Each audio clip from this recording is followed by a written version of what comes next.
Ito hong pamamahagi ng 5,000 pesos fuel assistance sa public utility vehicle drivers. Umani ho ng iba't ibang reaksyon sa ilang transport sector workers. Alamin natin kung ano-ano itong mga reaksyon na ito sa pag-uulat ni Bombo Beta Servito.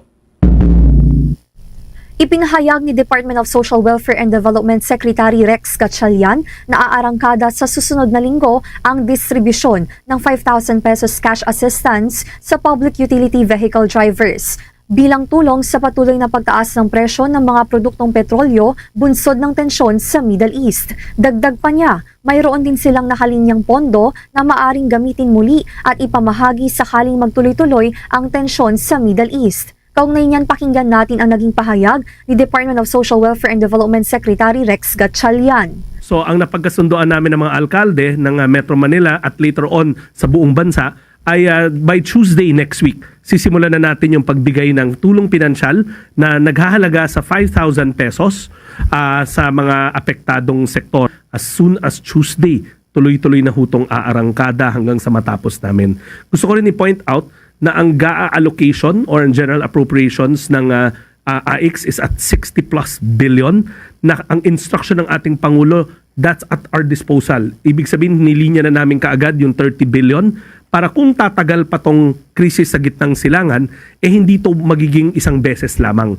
So naka-standby na yung 30 billion, handang-handa na ang DSWD, nakakasa na rin ang mga mayor, and this is a whole of government approach para masigurado natin na the poor, the marginalized, and the vulnerable, lalong-lalo na yung ating mga driver na mga apektado, ay hindi lumubog sa mga nangyayaring krisis sa gitnang silangan. Umani naman ng iba't ibang reaksyon ang nasabing cash assistance at nakapanayam natin ang ilang transport sector workers na umaasa sa tulong mula sa gobyerno. Sinabi ni alias Gemma na kasama niyang namamasada ang asawa niyang jeepney driver at anya, malaking bagay para sa kanila ang cash assistance kung makakatanggap.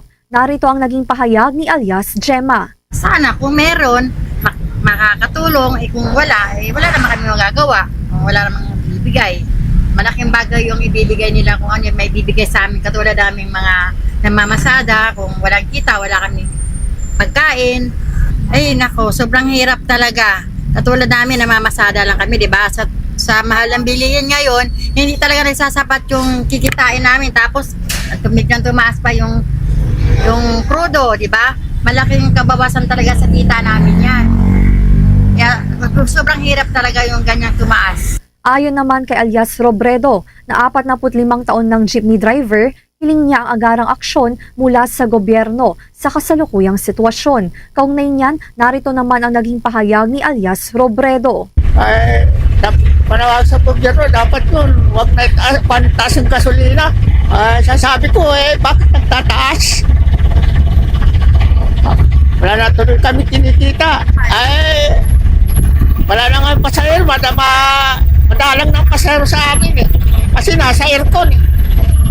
Ipinahayag naman ni alias Kalansiaw na bilang isang taxi driver, malaking kawalan sa kanila ang pagtaas ng presyo ng petroleum products. At anya, sana ay mapatupad ang nasabing pamamahagi ng tulong mula sa gobyerno. Pakinggan natin ang naging pahayag ni alias Kalansiaw. Sana po mapatupad nila para naman mapakinabangan po ng pamilya ng mga driver. Yun nga po, sana ganitong sitwasyon dapat po ng gobyerno natin para naman po yung katulad po sa akin mga tsuper, para naman po hindi po mahirapan yung pamilya namin, para matustusan po namin yung pangangailangan po ng mga bata sa pang-araw-araw. Mayroong listahan ng mga drivers na manggagaling naman sa mga partner local government units na kailangang i-certify at magiging basehan ng Department of Social Welfare and Development sa paghahanda ng payroll.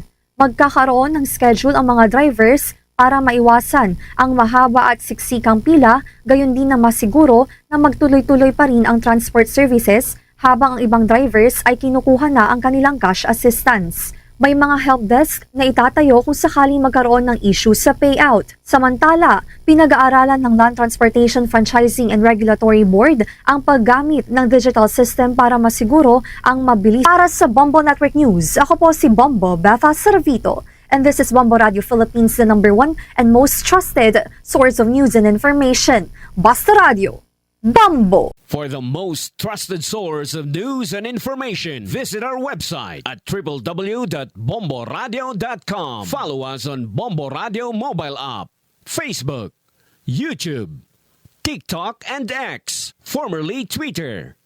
Like, share, and stay connected. Anytime, anywhere.